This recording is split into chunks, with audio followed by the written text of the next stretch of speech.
If you can build a really strong relationship with platform leader and they believe in your service and they trust you, and start with a customer who loves your product, think about who their investors are, think about who has a relatively senior experienced platform person on that team, build that relationship. And going deep with one, I think, is a way better strategy than trying to go broad with many, because it just won't get that recommendation unless it's a real connection. And then build some content around that and offer presentation or content to their portfolio of founders. 100%. Doing a webinar, being able to send a PDF that actually has some meaningful material in it that addresses a problem that the portfolio has. That's a great way to build the relationship, to not expect that that's going to immediately lead to a bunch of referrals, but just to say, hey, you can trust me as someone who knows a lot about X. So when you have a portfolio company with a problem around X, I'd like to be the person that you reach out to. So I'm just going to keep sending you really valuable stuff, and that's going to come up someday, and they're going to think of you.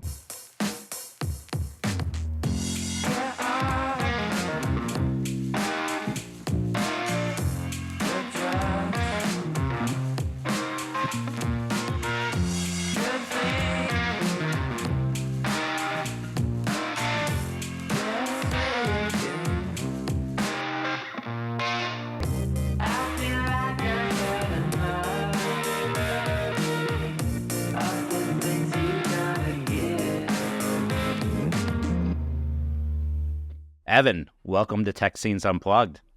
Thank you. Happy to be here. Oh, well, I'm glad you're here. So I have a bunch of things I want to talk to you about today, but for people that don't know, let's just totally start from the top and tell me and tell everybody about Getro. Sure. So I'm Evan, one of the co-founders and CEO of Getro. And Getro is really a platform that we mostly sell to venture capital funds, private equity funds, to help them make better introductions for their portfolio companies. So there's a job board component where we get all the jobs from their portfolio companies, bringing them into one place. And also a networking and introductions component where we help them map all of the connections in their network and make better introductions around sales, fundraising, hiring for the portfolio. Yeah. And I remember we met early on, and I think the early stages, it was this like new thing of like a lot of VC firms wanted to advertise the jobs of all these portfolio companies that they had. And there wasn't a solution out there at the time. There's all these different aggregators, but in, job boards and things like that, but there wasn't anything that actually really helped pull all this together and put it on Upfront's website or, whoever that VC firm is that wants to really make sure that their portfolio companies have the right people, right? And you saw that opportunity. Were you at Techstars at the time? You guys went through Techstars, right? Yeah, we went through Techstars. We had an idea for a talent marketplace, and we were starting to build that out and kind of thinking okay, it's hard to break the chicken and egg of a talent marketplace. How do we get companies to care about us? So the idea was, okay, we will curate all these great companies. We'll scrape their jobs. We'll pull them into our website. Candidates will come. They'll want to search those jobs. They can sign up for alerts to those jobs. And then once we have enough traffic, we can kind of monetize that and sell that back to the companies. So we started with this job scraping aggregator concept. And then as we were starting to fundraise, we were talking to investors, and they're kind of like, yeah, you guys are pretty early. I don't know if it's a good fit, but this is a cool thing you've built. We could put this on our website. How much does it cost?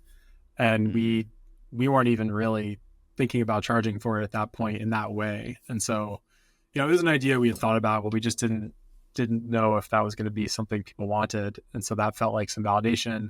And actually, Brad Feld, who I think you've interviewed in the past, did us a huge solid. And actually Micah Medor, who was working at Foundry Group at the time, they put up a job board on the Foundry Group website. I think at the time they had a link, but it was broken. It wasn't really where it was like an Indeed plugin or something. So we just gave it to him for free.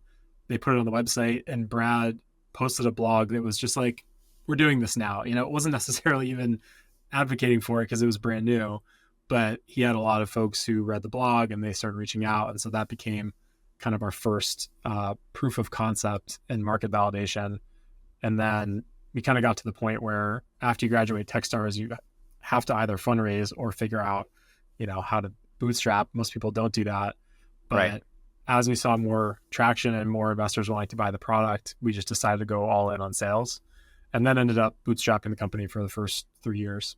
And back then you guys are Monday.vc, is that right? Yeah, or yeah. Monday VC or something like that? We called it Monday. The website was Monday.vc. We tried to get Monday.com. That's actually kind of a funny story. We were trying to get Monday.com. We were trying to figure out who owned the domain so we could negotiate for it. And then one day it changed hands. And then, the company that used to be Monday.com, they rebranded and did a whole campaign. And all my friends are messaging me like, hey, congratulations. I saw your brand in the subway. I'm like, okay, we got to change the name. So those guys hit the market hard. Yeah. They put a lot and they fast put a lot into it. They raised a lot of money. Yeah. They've been around for a while before that. Yeah. But you guys kind of changed your angle anyways. And Getro really makes a lot more sense to like what you guys do today. Yeah. Getro stands for get introductions, or like get intros, which some people don't see it in the first pass. So we remind, but yeah, it's definitely more aligned. Monday was kind of like very focused on the talent work concept of, we should all be able to love our Mondays. But as we've grown into more of a network management solution, it makes way more sense anyways. So yeah. Yeah. So what's the product look like now? Yeah. So we still have the job board product. We work with almost 800 different kinds of organizations. We think of them as ecosystems, but it's mostly venture capital and PE funds, but we work with other kinds of professional associations, economic development groups to aggregate their jobs. And then the second feature set of the product is around the introduction management. So your team can add your contacts in from LinkedIn or from other sources. We enrich all that data, and then we have workflows that make it easy to make introductions. So for a venture fund, they have a huge network. They're trying to figure out, how do we support our portfolio companies who don't really have established brands? They're having a hard time selling to new customers or hiring new talent or raising another round. And so as a company who's raised money, there's kind of this expectation that your investor is going to help you. And sometimes that's explicitly offered. Yes. But it's very time consuming to understand as a fund, like who's in our network, what do our portfolio companies need? How do we route the right people at the right time? So we're trying to help them with that problem. So yeah, for example, like a portfolio company could send a list of their prospects, their investor, and with Getro, you can see, here are all the prospects that the company is selling to. Here's everyone in our network that works for one of those companies. You can kind of dial it in by the ICP and then share a list, and there's kind of a flow around facilitating the intro. Yeah, that's awesome. And I think, everybody knows it's all about relationships. Like even back to your story with Brad Feld and being part of Techstars, and then him, deciding to use your product and then blogging about it. Like, that one connection that you can make, that one intro that you can get, and that one relationship you can build can just completely change your company. And I think, as, we both have pretty large networks with investors, investors are wanting just to help their portfolio companies in any way that they can. And, you have some investors that are just purely investors, and some that are, amazing former operators that are giving, experience, but they all want to like leverage their networks. And there hasn't really been anything, and I know you've been in recruiting and I have some recruiting past experience too, but there hasn't really been an easy way to make those intros, those connections, or have the visibility of ecosystems and networks to make those connections.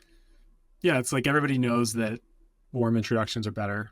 It's like all the data is just overwhelming of, in sales, it's like higher conversion rate, higher average contract value, less likely to churn, stick around longer. In hiring, they're going to convert better. They stay around long. It's like all the major stats are very obvious.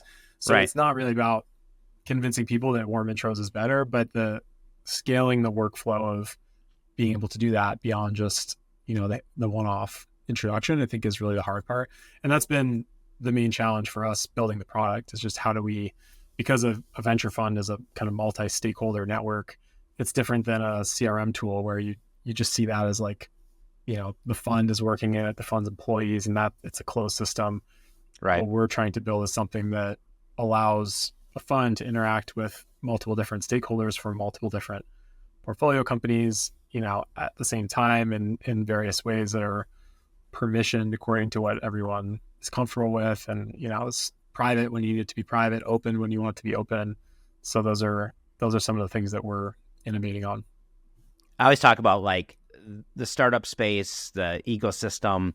I mean, I think it really boasts collaboration and, we're all in this together. We all want to like succeed together. But it's hard as a CEO and a founder to really see all that collaboration. There are groups and things like that, but the world is kind of challenging when you're all trying to raise money, you're trying to build a team. Yeah. Like it's not always collaborative. And getting those intros, I think is challenging sometimes for people, because I know I'm in between a lot of times where, an investor wants to connect with a founder, or a founder wants to connect with an investor, and they're asking me to make the introduction. And I love the double opt-in introduction. Like for me, like I just feel good about that, where I can ask both sides if they want to connect before I make that connection. I'm sure all of us are on those connections where someone just makes a connection to you and you're like, who am I talking to? You're like, so I love the double an awkward place. Yeah. And I love the double opt-in introduction. And then like, if people aren't doing that, I think that's something that's really important that you should do is check with both sides before you make that intro. But I think once you do that, it's funny because there's a lot of times those people, if they just cold messaged one or the other, they probably won't respond. Even if they wanted to talk to them sometimes, or I think that's where the non-collaboration thing, right? Or they miss it, or, something like that. How does it work within your platform? Yeah. Just a quick comment on that. Like, I do think that cold outbound definitely has a place and certainly is in some ways more scalable. But I think it's like, what is your stack of how you go to market? And I think that like a warm strategy should be a part of everybody's stack, especially if you have advocates of your business that want to see you succeed, which every business does, right? A business is just a group of people who have agreed on a similar goal and are trying to make it happen. And so I think oftentimes companies think about, okay, we have our team, but you have your team, your advisors, your investors. You also have maybe people who went to the same university as you, people who are in similar groups as you, key customers, partners, affiliates. Like anyone who is aligned with your mission is in some way incentivized to help, whether you create a financial incentive or even just there's an emotional incentive around the mission. So I do think there's an opportunity for companies to tap that, to think of themselves more as a network, who is in our network, who is advocating for us in the world. And then around the best practices, it's been interesting that as we keep building out the product, we just get more exposure to different kinds of companies and people with different experiences. Also, we're a global company, so we have customers all over the world. And it's been interesting to see how, I think the Silicon Valley best practices, and I wouldn't really generalize it necessarily to Silicon Valley, but there's kind of like best practices that if you've been in tech for 10 to 15 years, it's intuitive. But for a lot of people who are just getting into the industry or just getting started, it's really not. Like what you said, the double opt-in, not just making a random introduction without someone's permission.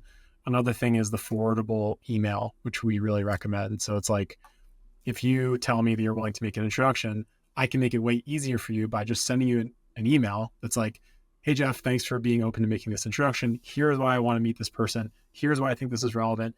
And then you can just press forward, maybe write a little sentence, and that's all you have to do. It makes it so much easier for you to take action. And this is really it. Like, whenever you can make it easy for someone else to help you, the likelihood that they are going to help you is much higher, of course. Right. And it's worth the time. So I usually tell people, like, for someone who you're asking for help, think of it almost like a Google search, where if you ask them for a really general thing, they're going to give you a really general result. And it's probably not going to be any result because it's just hard for our brains to process that. But if you can be really specific, like, do you know anyone at these 10 companies? Or here's the job description, here's the kind of candidate I'm looking for, or even going into their LinkedIn and finding people who are interesting, or using a tool like Getro to do that in a more kind of aggregated way. It just increases the conversion rate that you're actually going to get those intros. And so if your investor might want to help you, but they're super busy, they have a lot going on. They want to make those intros, but if you don't make it easy for them, the reality is like, it won't happen. So yeah, the forward email is key. It is key. mm-hmm. I tell people all the time when I'm having a call with them, hey, can you just shoot me a message? We just talked. You want to connect with this person. This is why. And we just forward it on. Right.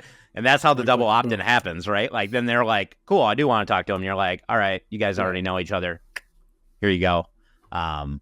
Yeah, that's definitely, there's a bunch of little things like that. You're right, that are, if you haven't been around for the last 10, 15 years, some of us 25, like there's low hanging, easy things for people to do, but it's once you get into this world, it's just like, learning from the fire hose, there's just so much. And especially as a CEO founder, you kind of have to master everything until you can start hiring people and having them, bringing in the people that have already been there and done it before. And so in those really early stages, it's just so hard to like figure out everything. And it's hard. It's hard. I agree. You and I were talking about the evolution of SaaS, from the early days and coming into today, and, with AI and the future, part of my thinking is I think there's gonna be a big consolidation of companies and products. I think as we evolve, I don't think we're going to need multiple companies doing the same sort of products, right? Like, I feel like there's going to be probably some sort of consolidation. I also think with AI, things are going to probably move even faster than they've been moving, that we've seen in the past. And I know this is something on your mind a lot. How do you think about this, and how are you guys planning to deal with this? The pace is crazy. It's like every week there's a new thing that feels fundamentally game changing to the paradigm. So even just keeping up, I think there's a balance between keeping your head down, chopping wood, carrying water, building your business, staying focused on your customer and what they need, and making sure that you are de-risking the future of your company and that you're not getting kind of left behind, and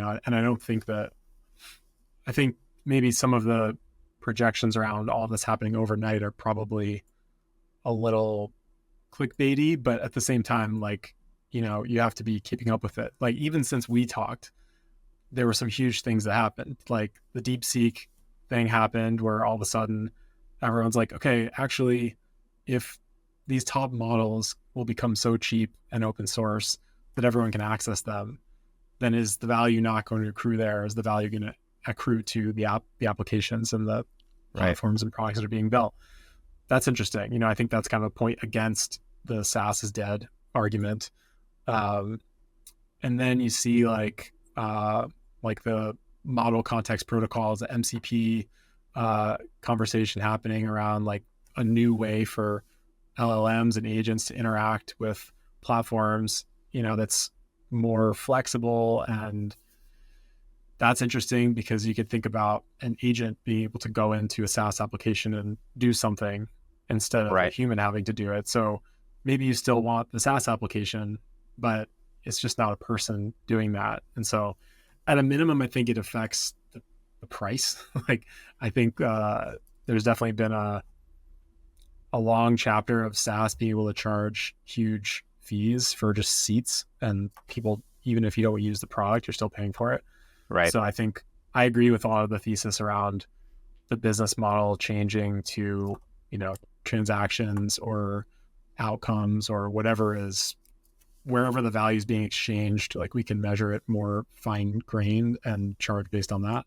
Yep. I think that interesting first party data sets are going to be really, really valuable, even more valuable. It's cheaper to build applications internally. It's easier for agents to interact with SaaS platforms, but if you're accruing a unique data set, then you really do have an asset that you can, let other people use and charge for that. And then the other big thing that I think about is like, I think services businesses traditionally have had low margins because they're human beings executing every part of the service. But if you're able to execute that service with agents and you can get the cost down significantly, then the idea of like support and customer success or customer service for a technology company, I think the expectations go way up. And for services like a recruiter or a consultant, if the cost to deliver that service goes down on your side, then you can reduce the price or you can increase the margin, right? So I do think that certain kind of tech-enabled service businesses that may not have been viable in the past, or I should say scalable, because maybe they've been viable, but I think that will become more interesting for a generation of founders who are really ambitious, and want to build something big. Yeah, there's so many little things, like you said, even since the last time that we talked. So like our peak operating system, our system to allow teams to scale and learn and be cohesive and align and get focused. And it's a simple system, but it is a system that you have to learn. And we have the entire system in a knowledge base that we had built 3 years ago called Rucksack. And now we have been redeveloping that over the last month. And we literally did probably 18 months of work in the last 4 weeks of redeveloping this knowledge base and system to allow any team to come in, learn how to use Peak OS and start implementing it. And I literally think it would have probably taken us, based on the resources that we wanted to put towards it, probably 18 months to really make it as detailed and cohesive. And I think it's even a better product than we could have ever made within that time. And we're probably going to get it done. I was hoping to get it done this quarter, and it's going to probably be done next week. And it's incredible. Like the detail in there is incredible. And it makes me feel so much better as a company that is, part service-based. We're bringing on coaches to teach Peak and implement Peak in companies. But now we have this knowledge base for these coaches to get even better and better and better, or these teams just to self-implement. And it's like anything. It's like the fundamentals. Everything's about fundamentals, but it's about the details of the fundamentals. Always, Yeah, it makes me think of the kind of AI slop conversation where, I think we're in this middle ground moment right now where, well, actually, I don't even know if that's true. I was going to say that there's still like this moment where you can kind of convince someone that it's not AI, or people are just using these tools to go take content and like spray it all over the internet, right? Whether that's like, blog content or whatever else. And I was going to say that I think people are getting a better radar for that, and it's not going to work as well. But as I was saying that, I was also thinking, well, the models are also getting better, so it's just becoming less and less, possible to tell what's being generated from AI and what's from us. So I think the pace of everything will just continue to increase. And for anyone who's working today, we just need to adjust our expectations. And the new generation of entrepreneurs are just going to come into the working world with this expectation. It's like email, like we used to write things, like send them in the mail, Right. And then like, it's not like email made it so that everybody could just chill and work 2 hours a day. I think we all just adjust our productivity expectations for better or worse. Right. It's interesting. I think where it's at right now as a heavy user of testing AI for a lot of different things and being under the hood of a bunch of companies that are, I think people are using it and typically they feel like, oh, this is awesome. I'm going to be able to get this done really quick, but they're not getting the end result that they want. So you have to still really get into it and work it to get it to that point in which that you really want it. If it's a data set, if it's, some sort of design thing that you're building, or if it's content, it's like, it can get you a lot farther faster, but it's not going to probably give you the end result that you want. Unless you really know how to play with it and tweak it and add some human intelligence into it. It's kind of where I feel like we're at. That makes me think of, so I have a non-technical background. My co-founder has a technical background and manages our product design and engineering team. And as a non-technical person, seeing all these things happen, I have to really try to control myself around like sending things and being like, what is it? Like, should we be doing this?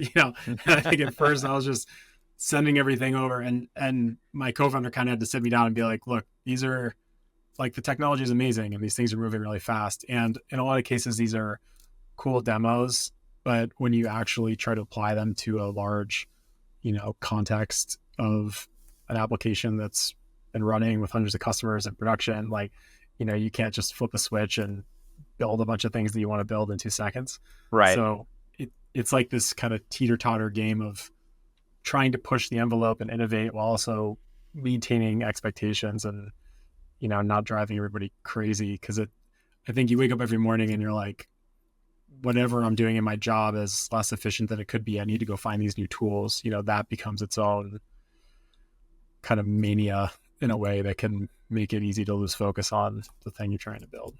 100%. Switching gears a little bit, I'd love to talk a little bit about venture capital firms. I mean, you guys work with a lot of venture capital firms. Mm-hmm. You might actually, I don't know what other products out there that more venture capital firms would actually be using. So I think you probably have a different view on venture capital in that world than a lot of people have. So what would you say are the most important things that you see over and over again that VC firms want or need or are looking for?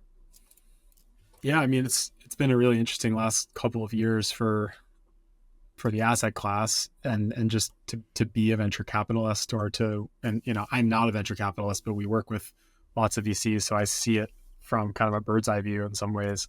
Right. And we typically work with the platform teams. So for those who aren't familiar, it's kind of like a community manager in some ways of a fund where they're maintaining the relationships with founders. They're helping to route the assets, the relationships, the connections to the right founder at the right time. They might be doing events or creating content that's relevant for the founders. So yeah, I think, we had a huge wave of 2020 to 2021 of the whole field kind of spiking and a ton of money getting poured into VC. We had a huge dip over the last couple of years. Seems like things are evening out a bit. And I think it was like, if you look at the trend of investments made, it's not like it was really high and then all of a sudden it dropped off a cliff. It's like, it was kind of like right here and then it spikes and now it's kind of like back to where it was. So, I think there's a lot of narrative around like, is VC disappearing? I do not think that's going to happen at all. Right. But it's certainly changing. And we do see VCs trying to understand how to differentiate, and that might be with internal tooling to help them find better deals or to manage LP relationships better. It might be with tools like Getro to help them add more value to founders and the portfolio after the investment's made, or even before the investment's made, to kind of prove yourself that you do actually have the network and you do have the ability to support. See a lot of funds doing that. We've seen some trend of funds trying to build their own internal solutions. And I think it can go different ways. I mean, I don't think most VC funds are software companies. And so building a product isn't just building it. You have to support it. You have to make sure that, it's working over time. So I think for the funds who have made a really big investment into that, it can definitely work.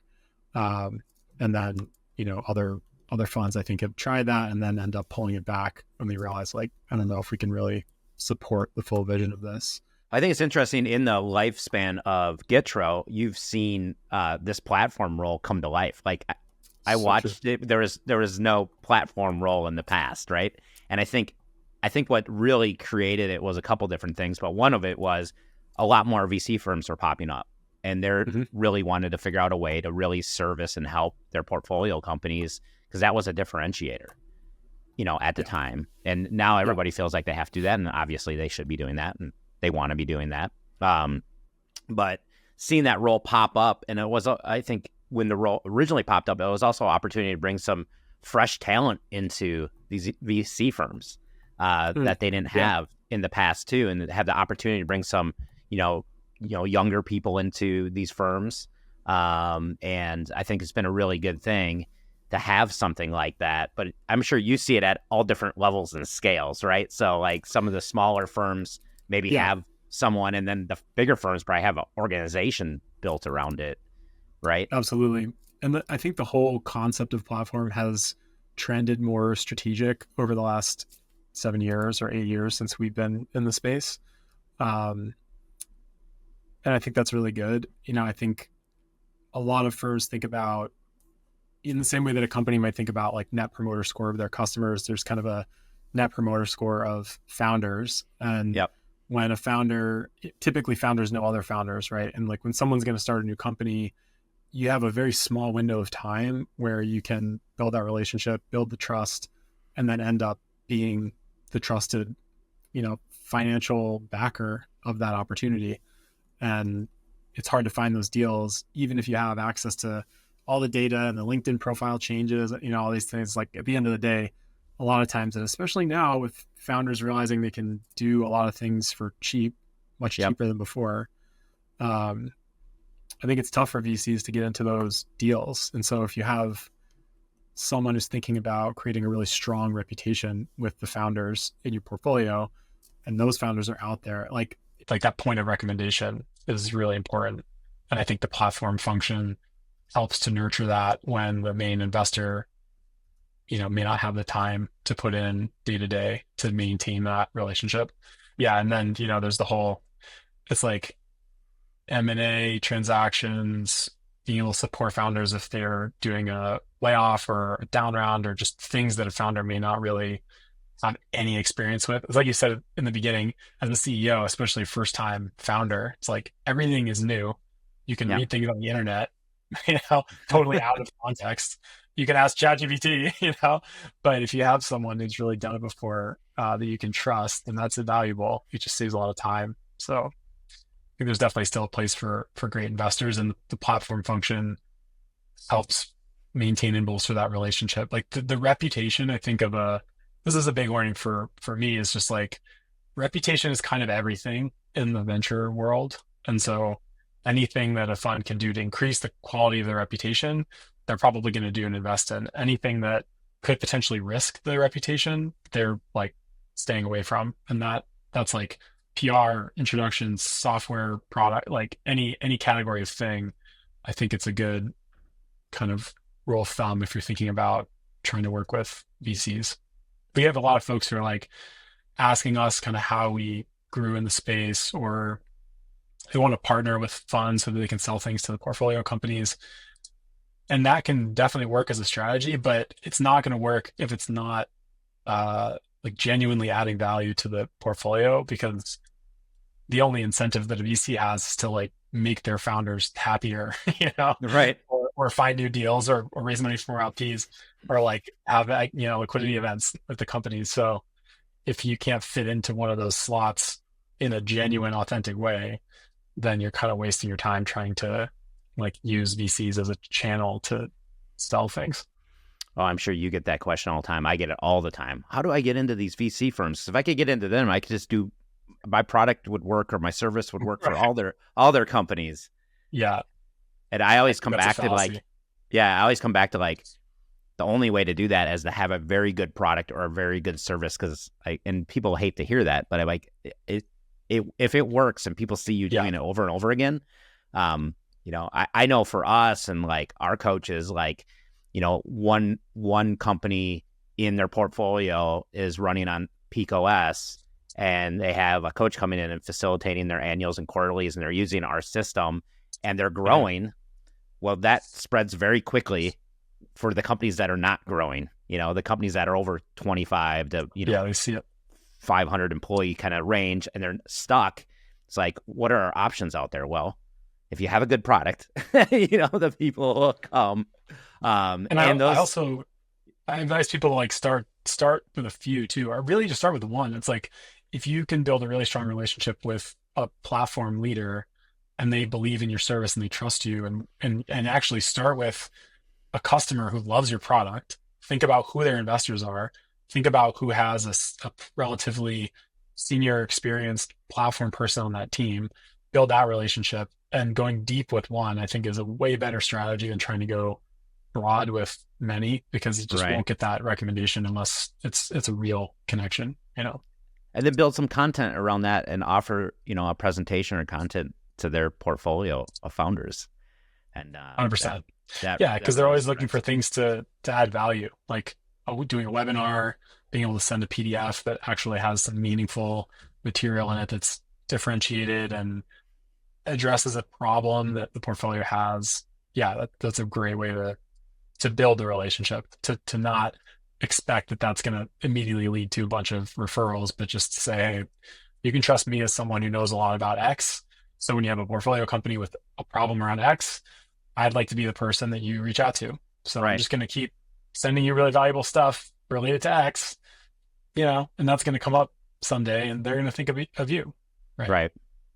Yeah. I mean, that goes to marketing in general, right? Like you got to get specific. A lot of times you have to be around for a while to figure out what that is. And then once you find it, Mm. you just got to like stay really focused in that niche. I mean, I think both of us are examples of that. We played around in things until we found something that was like, this is really needed. And then you really go dive into it. I sometimes even laugh. I often laugh at this. I feel like what I do is a calling. Like if you were to ask me, growing up, and I mean, I studied entrepreneurship and finance, so it kind of makes sense that I went the direction I did. But to think that I was going to be the absolute geek around how to create collaboration and focus for high growth companies that are doing something that's never been done before, I mean, that is a weird calling. And I laugh all the time that like that's what I was given in this life. Like you're going to be the biggest nerd about how to make teams really awesome in that space. And then even to look at kind of how you evolved and like what your focus is on too, like you probably would have never guessed that 15, 20 years ago. I think for me, the seed was always for this business was like, how can we make high quality, meaningful, life-changing connections at a larger scale with technology? My first Right. company was a recruiting agency, so we were doing that, but it was a very high touch service. And, maybe we worked with 100 customers in a year. And so we were wondering, how do we work with 1 million companies in a year? How do we, Right. so that was the seed. And yeah, I definitely never would have seen myself in the venture capital world. That was not my background at all. Right. But we've been able to help lots and lots of people connect to great opportunities. We're seeing like, I think almost 10 million unique impressions last year across all the job board platforms, right? And, so many introductions getting made through the software. So that part is really meaningful. Yeah, one of the early stage companies that I was in out of college after I sold my first business was techies.com, and it was the first online marketplace of technology professionals. And we were doing like a lot of new stuff that I see sometimes companies coming out with now. Like we were really ahead with how to like connect that tech professional with the jobs and all the stuff that we're doing. But in that space, in the people space, I learned really quickly was you could have the best people in your company. You could have all the right people in the company, but if they don't know how to work together really well, like you said, around a single goal, a single vision, and it doesn't matter if you have the best people. And that was kind of one of those seeds for me. It was like, well, I do believe you have to have the right people, but you also have to figure out some sort of way for them to operate to be successful. And especially in the space that we are talking about is every company that's venture backed is doing something that's never been done before.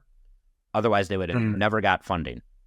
You're not going to fund someone that's already done it, especially if you're not going to do it any different, right? So these teams are like explorers, right? They're pioneers. And you have to figure out a way to be really capital efficient. You have to be focused. You have to make sure you have the right people on the right team.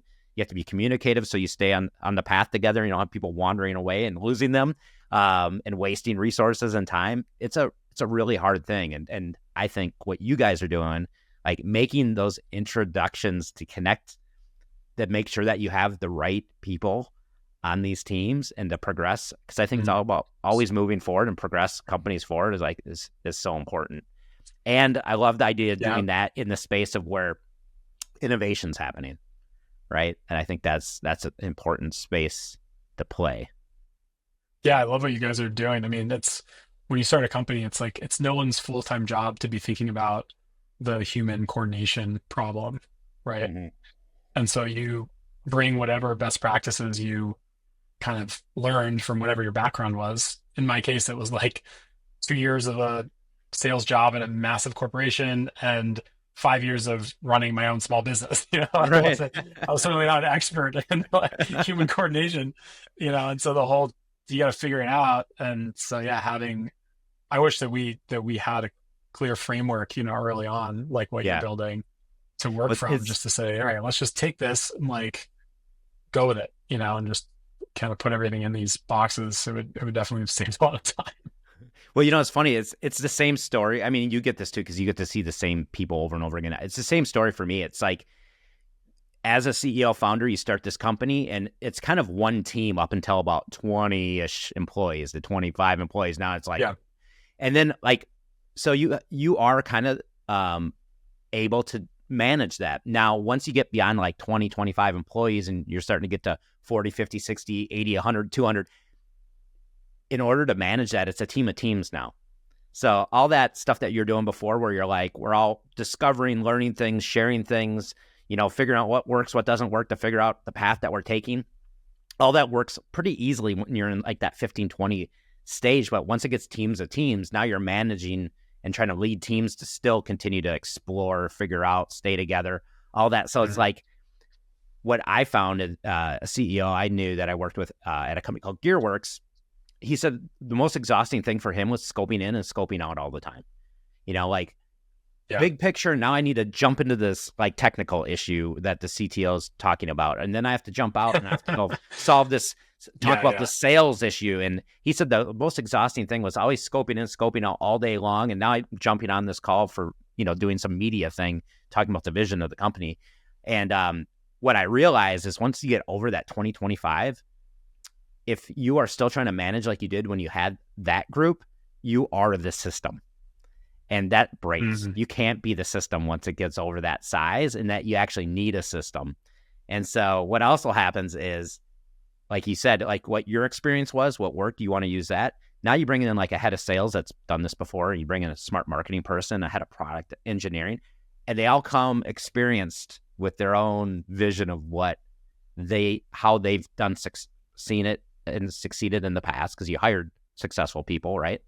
So now the CEO is like, oh, you want to do it this way and you want to do it this way, and I want to empower you. So we're going to try OKRs, and oh, you want to use some KPI dashboard, and then you want this. So they have to cobble together this operating system, right? Because of all this knowledge of people that they brought in, and they want to make everybody happy. And they create this kind of like complicated duct tape together like system. And then it falls apart typically. So that's the thing I see all the time. And it's like, I love to walk in and be like, hey guys, how about we do it like this? And they're like, oh yeah, how's it work for this? Well, you do this. And they're like, oh, okay. I'm like, oh, so we have like, okay, one system. It sounds like Lord of the Rings. Was it one ring to connect them all or something? One system to rule them all. I wonder how you get I wonder if you have any recommendations for founders to get buy-in from team members if they see, your system or, whatever system's trying to be presented, and someone's like, look, I've seen something like that before.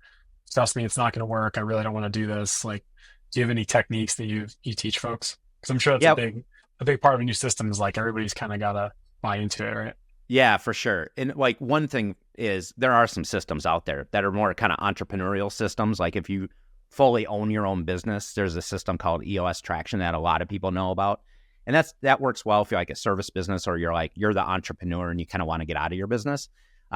My whole kind of sticking thing was there wasn't a system for high growth companies beyond that like 20 employee stage, and that were doing things that were new. And so it was like defining the system that worked best for that. But yeah, I come in a lot of situations where the CEO knows they need something, and they know it because not all their executives are happy. And they're feeling that tension, or there's not good collaboration between product and engineering or sales or marketing. And they're feeling that tension. But even more often, it's someone else in one of those executive roles that accompany the organization, and they're just not happy with how inefficient the meetings are. They're feeling like, man, we're really not aligned. You're saying one thing one day, and now we're doing something different another day, which is the world of startups. But I think everybody, what I kind of come to the conclusion is, everybody wants to be organized. Everybody wants to be successful. And so you just need some sort of system to get together and talk about these things in a systematic way to get everybody aligned around where we're going, what we need to do, who's going to do it. It's kind of like when you go on vacation, like the day before, you're super efficient because you made this list. and maybe if you have a spouse, you even talked about the list and you agreed on the things that you're going to do, and then you just go and execute, you know what I mean? And I think that's what it's kind of like with teams too. It's like, we got to get together, talk about what's working, what's not working, get a plan, write it down, and go execute. And it just makes things easier. But I want to change the angle. I have one more question, the final question for you. Sure. But I want to ask you your view of like collaboration in the startup world. And like from an introduction, because I think it's interesting. I talk about this a lot. I feel like the role of the CEO is a lonely role. And we all want to believe that, you know, because of all these startup communities, that we're all collaborative and we all want everybody to win, right?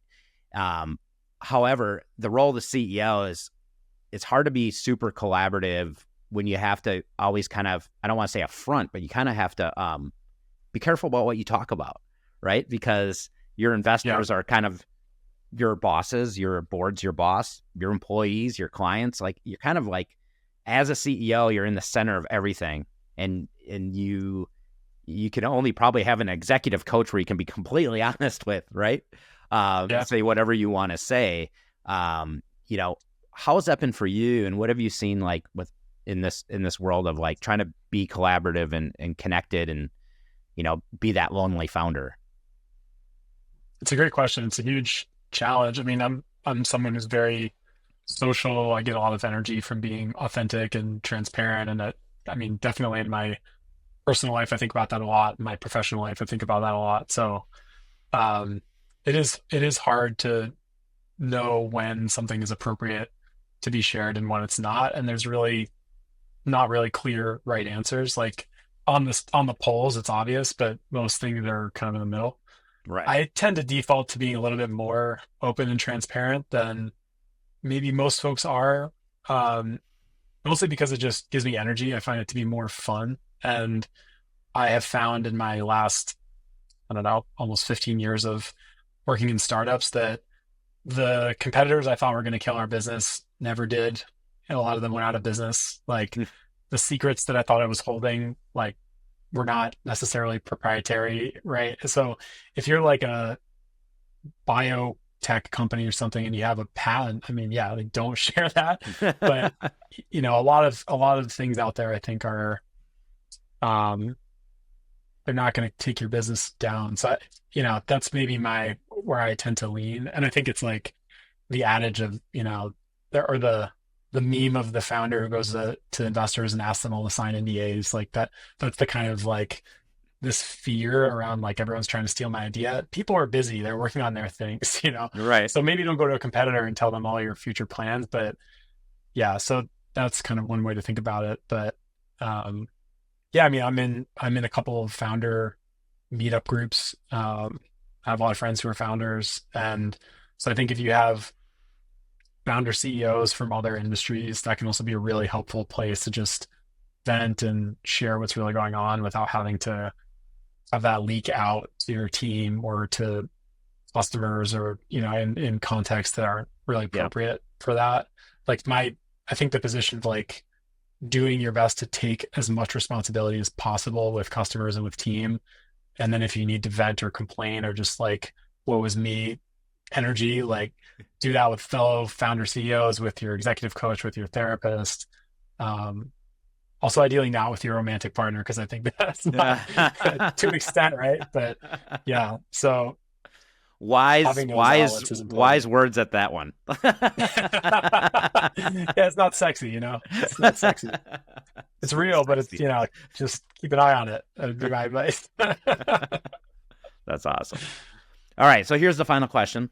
It's the most important question. I'm sorry I've been hitting you with a lot of these questions, but sure. Probably the most important question. I usually say I'm glad you're sitting down, but I think you're actually standing up in this case. So I am. The question is actually more of a scenario. And the scenario is, Evan, you're trapped on an island the rest of your life. And you got food, you got water, you even beverages, your favorite beverages, maybe even healthcare. So you're like totally taken care of. Everything's great, but you're on this desert island the rest of your life. But the one thing that you don't have, there's one thing that you don't have, and that is entertainment. There is no entertainment on this island. However, an old 80s boombox drifts ashore and it has unlimited batteries.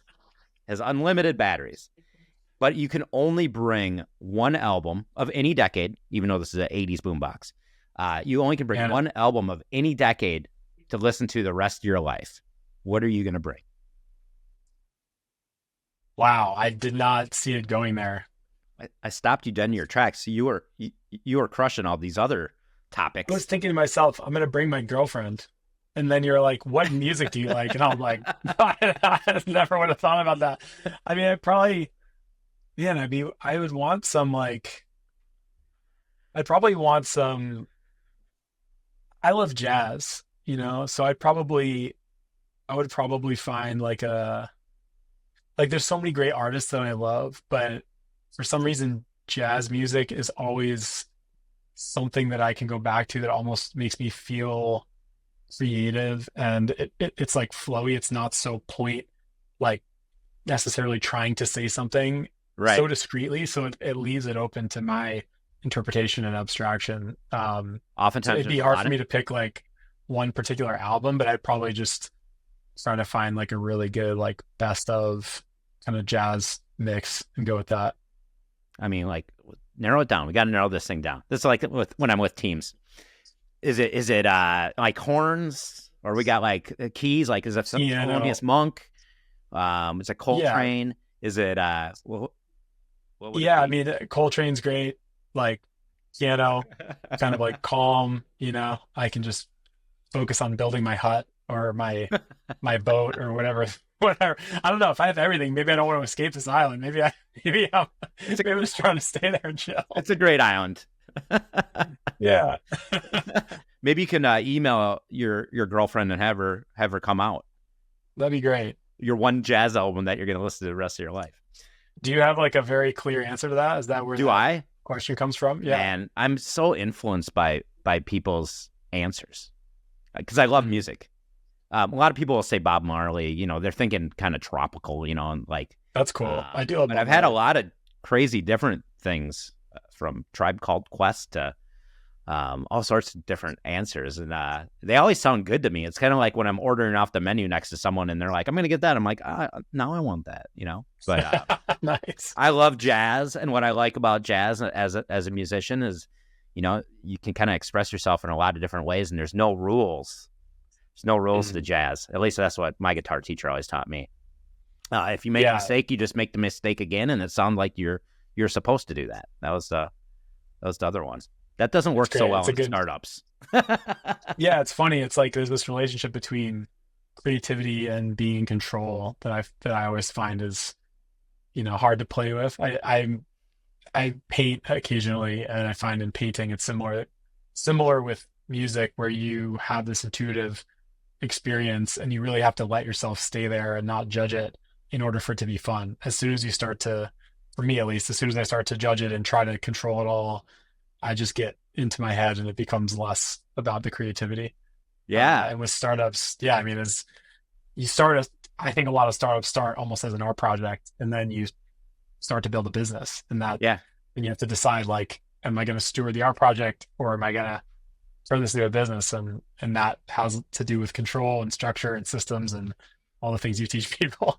My answer is it's both. And I always talk about you need a you need to be focused and flexible. And you need to thread the needle between being focused and flexible, especially in this environment. And how I translate that to music is, I think as a guitar player, the best musicians are the ones that can play the melody of the song and the guitar solo, but then they can go off and do some other stuff that's kind of fun and maybe create some other melodies and then bring it back to the melody again, right? So again, it's being focused on what is the song about, but also having the flexibility to be creative and explore.